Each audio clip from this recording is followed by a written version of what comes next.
Rocket Fist! Wow! Wow! Hello, viewers of the internet. Welcome back to another episode of Link's Awakening. I think we're in part 11. I think so. So, we've had a bit of a delay trying to get the microphone to work. Kids, if you ever have problems with technology, just restart it. That seems to be solving a lot of the issues. So we are finally ready to not tackle the next dungeon, but to get the key to the next dungeon. So if you remember last part, we got our upgraded sword, which I can't show off because I'm not full health. And we were already in this area, so I've just kind of came to this area ahead of time, so as to not waste time, even though we've done that pretty good so far. So anyways, we were told to come here, so one thing with the upgraded sword now is we can actually break pots with it. So that's cool. Uh-oh, who's this guy? Statue boy. He seems a little cranky. There we go. So, oh jeez, I wasn't close enough.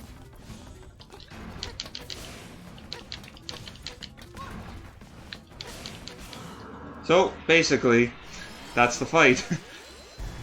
I was practicing it because I've usually had trouble, but I found the best trick for this guy is when he jumps, run underneath him really quick, jump so that his earthquake doesn't trip you, turn around, and then try and hit him in the back.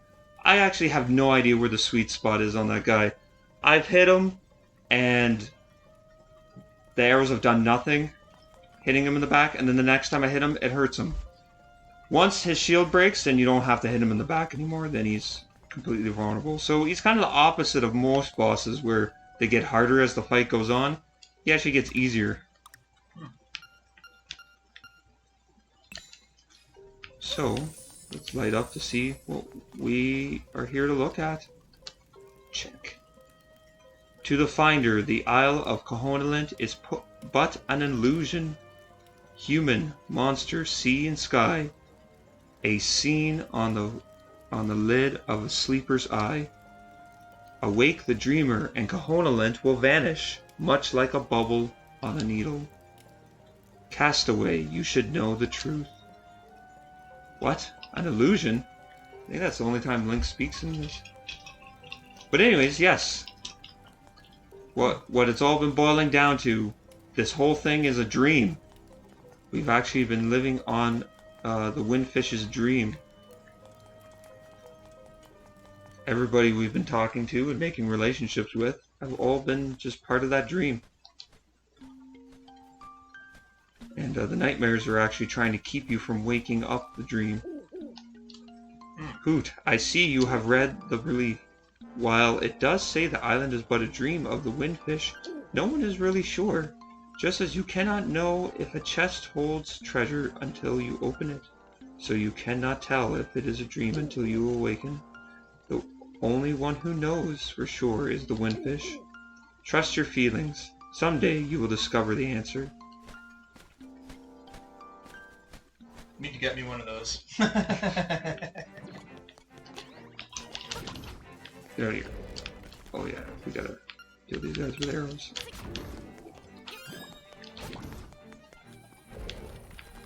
So anyways, now we gotta go to the dungeon.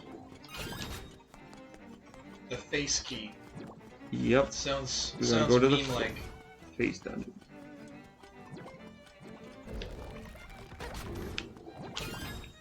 I seen a big meme right now is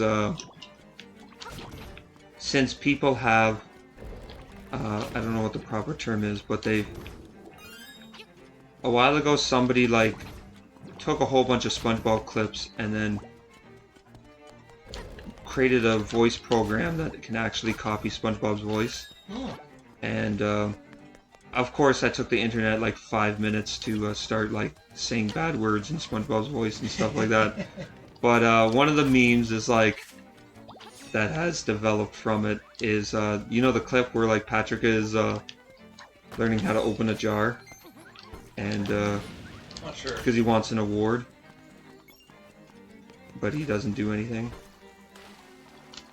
So he gets a job with the Krusty Krab. And anyways, you know, he's like, get a jar, and you know, and Patrick picks up like a pickle or something. He's like, no, a jar. And he picks up another thing. But anyways, people are taking that clip, and like when he says get a jar, he'll lift up like something else, and he'll be like, no, that's a whatever, right? I see. One that was pretty funny was he's like, get a jar, and then he like lifts up, and he's got a dual disc with a Blue Eyes White Dragon. He's like, no, Patrick, that's a Blue Eyes White Dragon.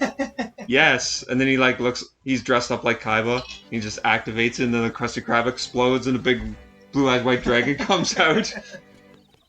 Nice. So, anyways, come over here.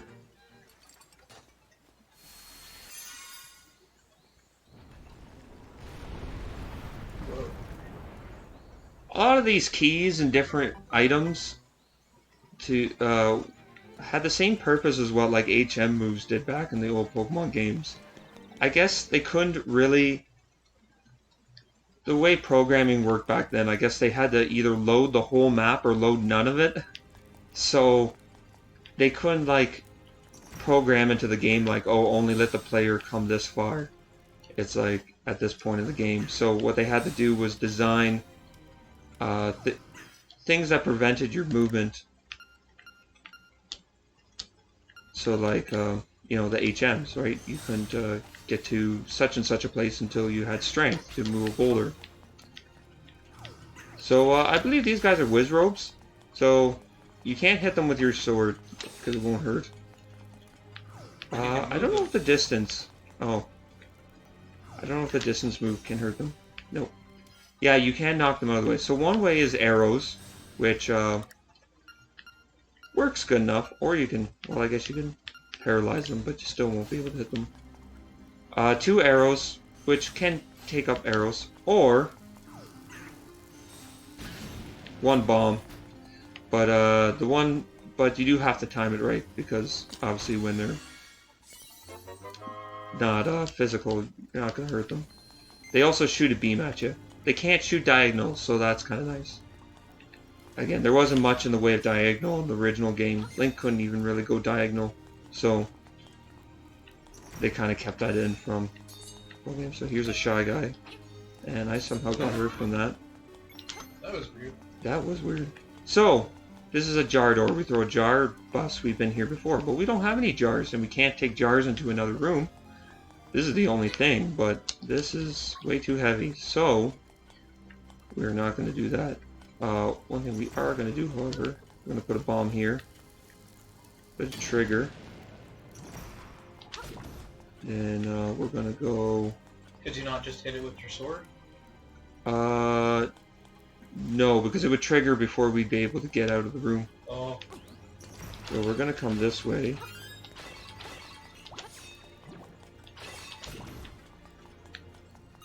And we're going to step on the switch. No, don't step on my Nintendo Switch. No, please don't. Oh, there. Got him.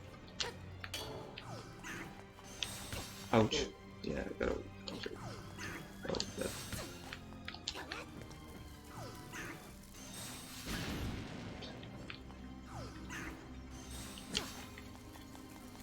Goodbye.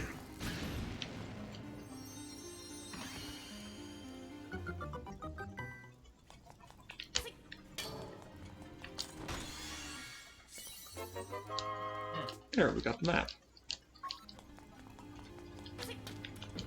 Nope. I thought I don't have jump. Okay. Just want some extra arrows. So we can pick up the jar. Actually, I'm gonna go this way first. Yes. Other treasure chest. There's the beak.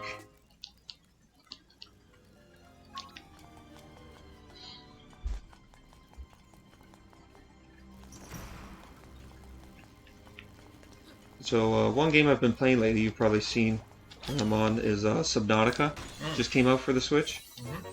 I played it back when it was alpha on Steam, so I haven't played it in a very long time, so I was interested to see what they've changed.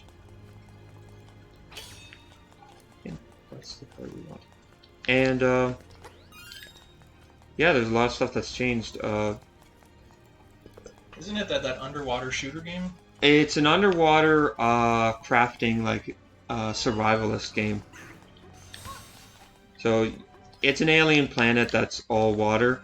Like obviously it's not the whole planet you get to explore, but basically the story is like you were on this spaceship and it got shot down and you were the only survivor. So oh, you bounced off the bomb, that's cool. Ouchie.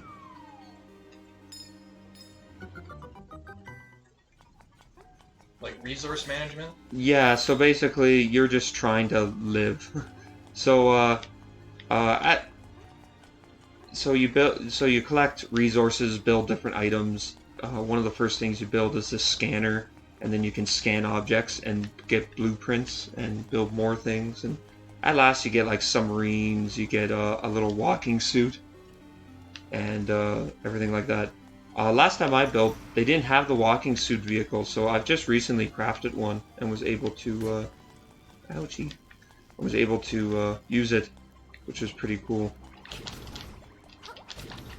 But I remember the first time I played, the biggest creature in the game was this thing called a Reaper Leviathan, and it's pretty scary. And there was only one place it could spawn, and I didn't know that at the time. And it's at the front of your crashed spaceship. And I was just exploring around there my first time, and all of a sudden I heard like this blood-curdling scream, and I'm just like, what is that? And I turned around, and this thing just grabs me from behind, and it basically claws you to death until you die, and it's like, well, I'm not going to sleep tonight.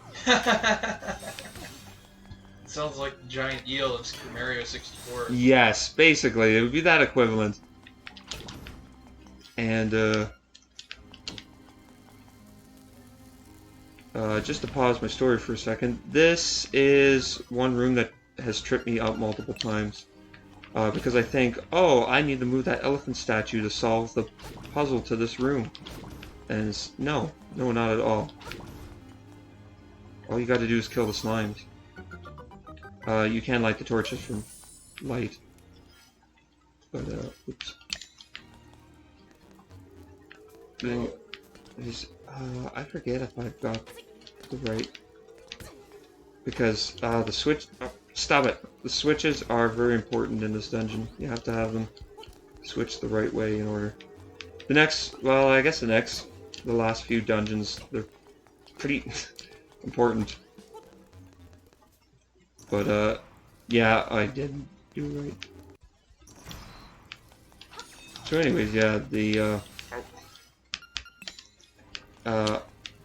I'm not happy to report that they've increased the number of Leviathans to, well, they randomly spawn now in certain biomes, and they've also made bigger creatures in it. So, you know, I guess I can't live in this world and have sanity. I guess it. So, like, what's the scale of, like, how big is your crashed ship? How big are you, and how big are these things? Well, obviously your person size. The crash ship is like, I'd say like Death Destroyer size. Like it's a big ship, like a big ship that has crashed. Yeah. The Leviathan I'd say is like 30 feet long. Hmm. It's huge. You get a little one-man submarine, called the Sea Moth. That is like, oh, here's our item. By the way, it's just a bigger power bracelet. So now we can lift these things.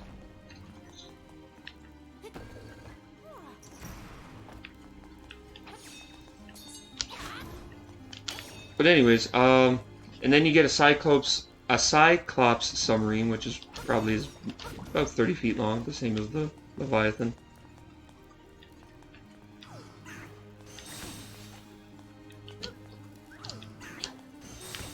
I was hoping I could do this.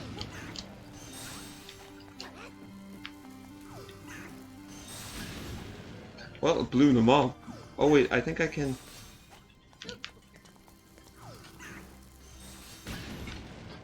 Almost knocked me out the door. Oh, nice. But yeah, they've also invented these creatures that can basically teleport you out of your submarine when you're driving it, and then try to kill you. I think they're called Reese or Race or something. And trying to scan some of these creatures is terrifying. You're like, please don't turn around, please don't turn around. There's this wraith that showed up and teleported me out of my submarine. I was trying to explore this rat. Pieces of your ship are scattered all over the map, so you can you want to find them because there's usually like pieces you can scan to get new recipes and that. And it teleported me out. I'm like, oh great, and I turn around and then there's just this Reaper behind me. And I'm just like, oh no, and I'm just like freaking out. But then they aggro each other and start attacking each other. I'm like, peace! Get out of here. And I'm just like, well, don't have to ask me twice. So, like, are you in some kind of suit when they teleport you out of the submarine? Oh yeah. You always have a diving suit on. The thing is, though, you do have limited air when you're swimming in the water. When you're in the sub, you don't. You know, unless the sub runs out of power, then you don't have any more air. So anyways, we're gonna go up here first. And we're outside the dungeon in the water game. So here's our 41st Seashell. In the original game, like I said, you only needed 20 to get the sword, but there was 26 or 28 or something like that. But anyways, once you got the sword, any additional seashells you got were actually just 20 rupees. But in this game, there's 50, and there's actually a reason to get all 50. Not enough of a reason for me to get it. So this puzzle is interesting and different than the original remake. Or in the original, sorry. In the original, what you wanted to do was keep throwing these horse heads around until they stood straight up, which was complete RNG. So you had to keep... And here's the thing, if you threw the first one, got it up, and threw the second one, and it didn't land up, they would both knock down again. So you had to keep doing it until you both got them. I don't think you could get stuck forever, but you could get stuck for a very long time. The way you do it in this game is you want them to land on these special, green squares over here. So how do you do that? Well, you got to think like chess. Throw them in sort of an L shape. So if you throw the black horse head and it lands on a black square, it will land in the right spot there, right? This one I want to throw on this white square so that it landed there. That's kind of the idea.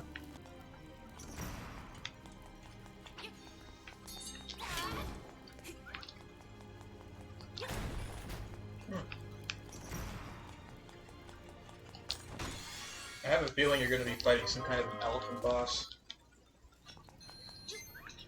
Well, we'll see.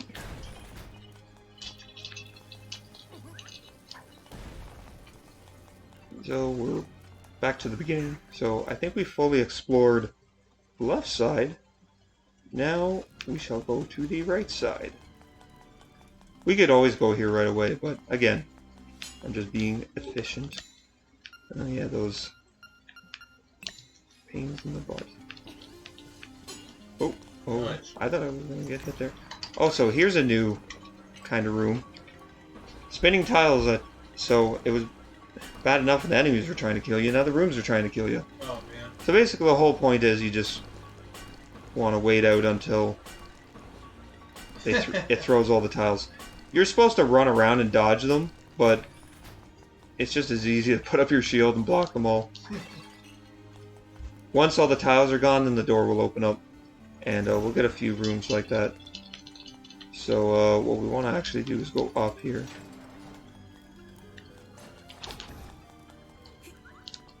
Okay, we want the bomb. And the pots have, I think, extra bombs if you run out. I actually, when I was testing, doing the test playthrough on the dungeon... Ouchie! Oh yeah, by the way, we want to kill this guy with his own weapon. Swords won't work against him. But we want to pick it up before... Yeah, how do you like it, jerk? But anyways, I I walked into this room before the little like discovery do appeared. So when I walked in and I started fighting the boss, then it did that do, which I thought was kind of funny. So now we want to go back down.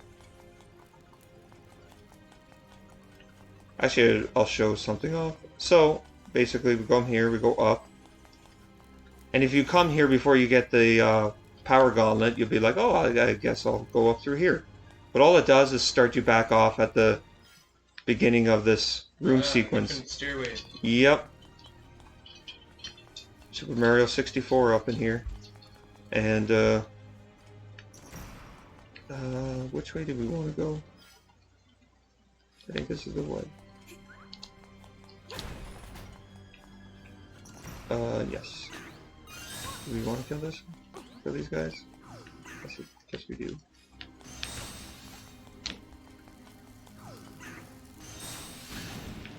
Man, they're annoying. Yes. Like I said, just stand diagonal of them.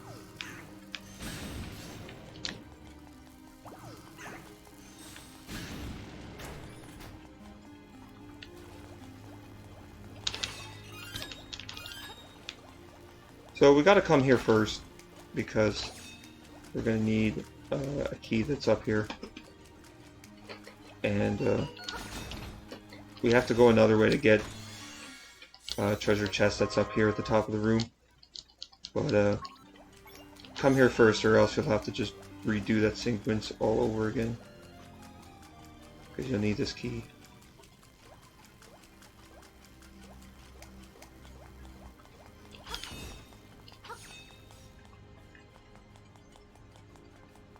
And I don't think we can...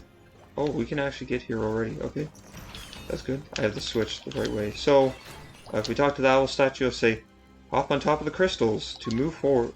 Or, sorry, did it say crystals? Yeah, hop on top of the crystals to move forward. I never seen these as crystals. I think it's just being kind of cryptic. But the idea is we jump up here, we walk on top, we jump over, and then we're here. Which is kind of a cool puzzle. I do enjoy that. So, anyways, there's no point to us getting this because it's the secret medicine, so when we die, it's what revives us. But you can only have one at a time, so we already have one because we bought it from Crazy Tracy. So, it just goes back in the chest.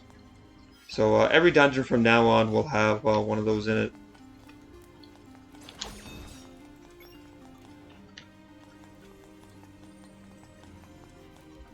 But if you're too good like us, then you don't need it.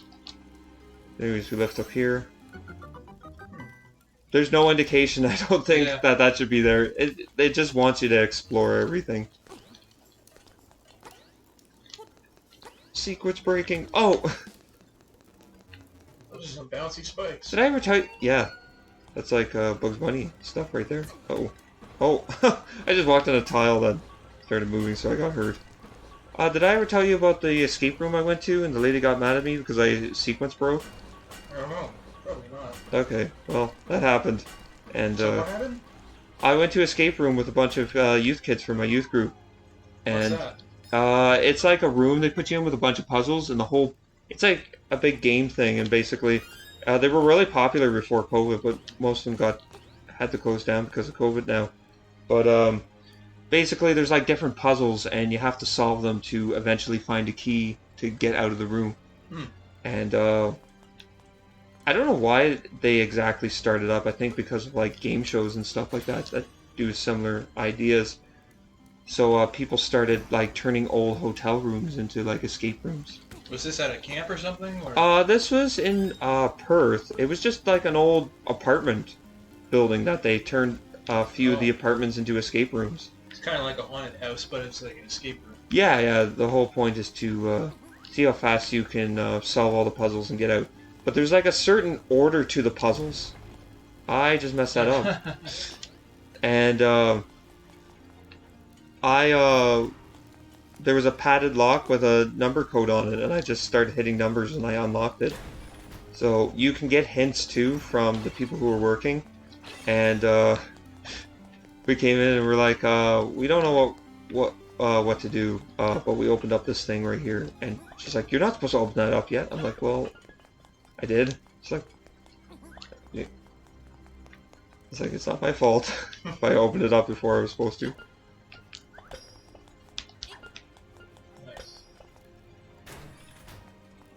There was a contest going on at the local Foodland over in Eganville where I used to go shopping, and they had a locker with a combination lock on it, and if you opened it, you get whatever's inside. Oh, nice. Did you? Yeah. Oh, look at that guy stuck on it. Ow! That was cool.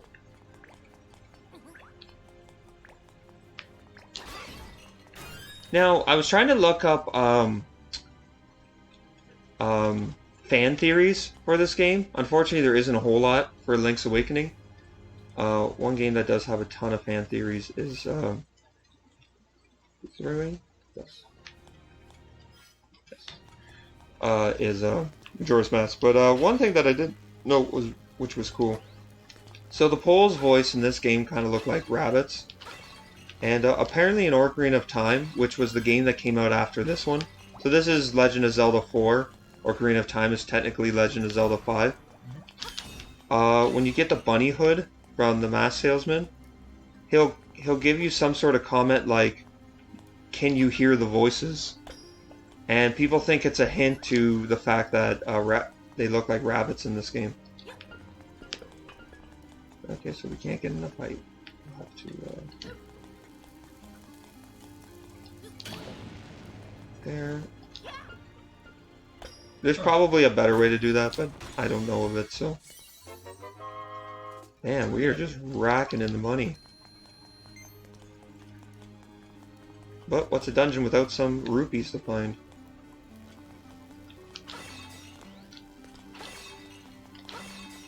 So we can get those bombs by moving the block and then jumping up and grabbing them, but we don't need them. We got 58 bombs. I think we're good for a while. But it's put in place because now we gotta fight these Dodongus again.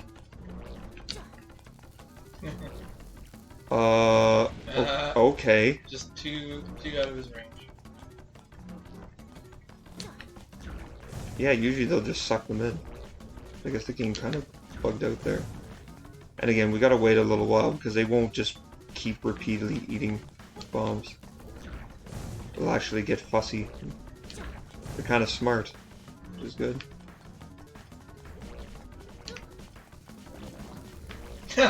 See, he'll just refuse and turn away. I like how they pop though, and they actually give them a popping noise. It's like...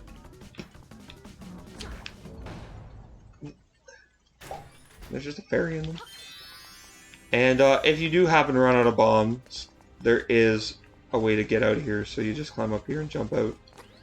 That way you don't get soft locked.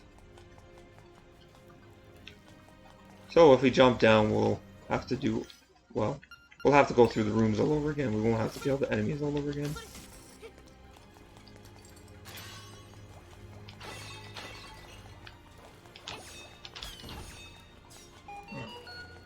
So, if we go over here, we'll be like, oh yeah, treasure.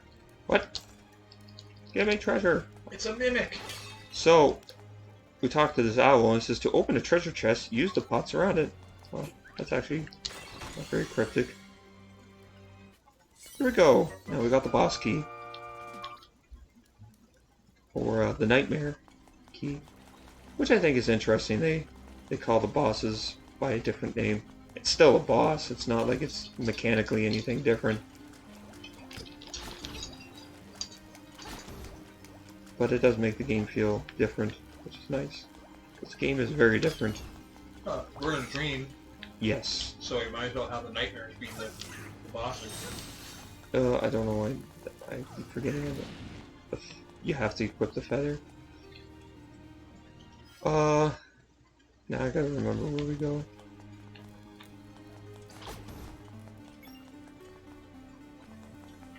Is it up here now? No, we already went there. I've done this. It's from the left side. Right here. Oh, yeah. Okay. Yeah, so we do have to go back through here. But you can get pulled across. You can just warp, right? We can warp to the beginning of the dungeon, but we actually have to come through here. Because instead of going up like we did last time, we gotta go down now. Okay, so this room we have to kill all the green slimes. And we just let the vortex do that for us. Without getting sucked in ourselves. Which is kind of a neat idea. It just switches it up.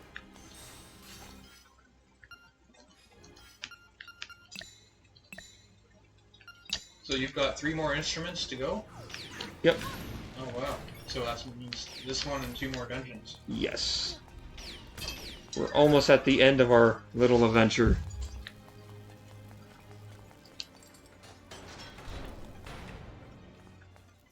Here we go. Here's the boss.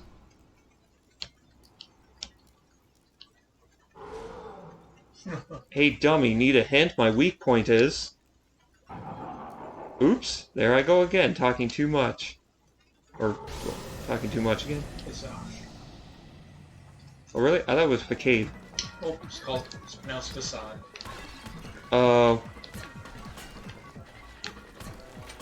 Okay, so we blow up this guy by bombs, but he can't hit them. Away. No!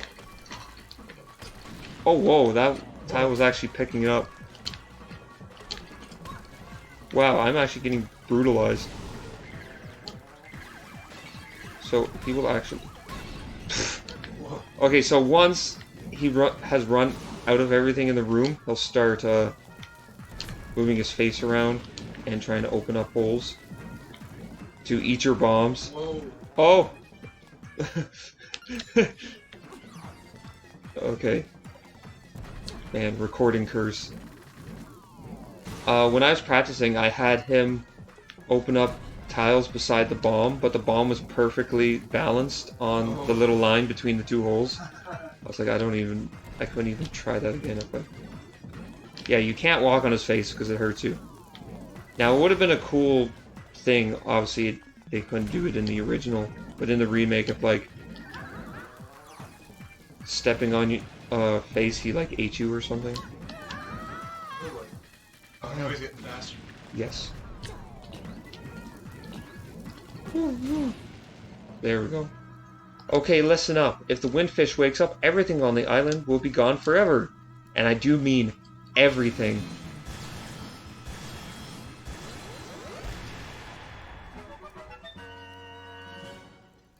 Everything? Does that mean even us?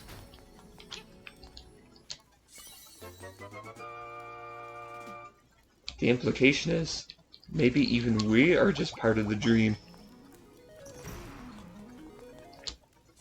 Maybe we've been part of the dream for too long, and now we are part of the dream. Again, I like this game for how old it was. It had some really cryptic implications.